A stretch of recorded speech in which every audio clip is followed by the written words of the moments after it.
Hi there, I'm Pam Carr and I'm from Caraway Crochet, and I've been asked in one of my comments if I would please show how to do a magic circle or a magic loop. It's got a couple of different names, there might even be more. So this is a method that I've learned off of YouTube, I think, and I can't remember, it was a while ago. And it's my go-to method of doing it. But there are lots of different ways that you can make a magic circle or a magic loop. Crochet is an art form where there's lots of different ways to make the same thing.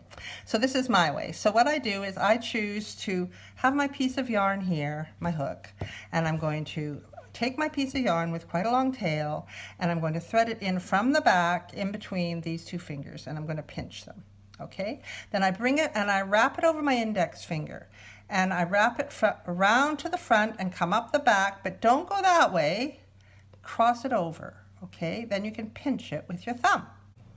Now you have to go into that back piece, the back of the cross. Sometimes you have to use your finger to help you get your hook underneath.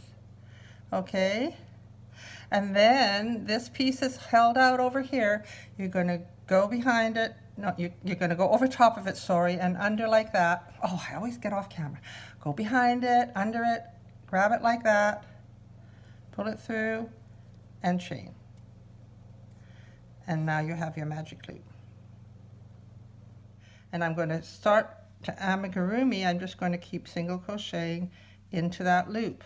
Okay, you can let go and just hold the loop with the tail like this and work into it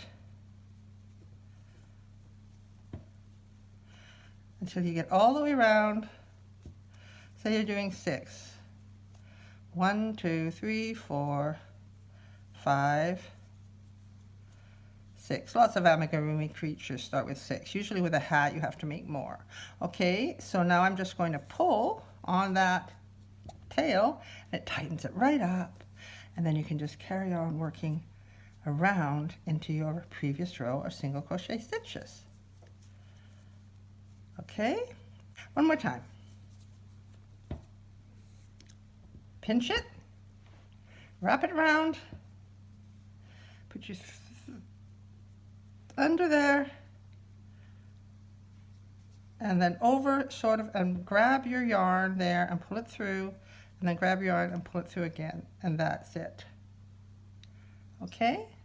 Yes, so that's how you make a magic circle, and some of the uses for it are like if you're making a basket, what it does is it starts you out with a really solid circle in the middle, really nice and tight.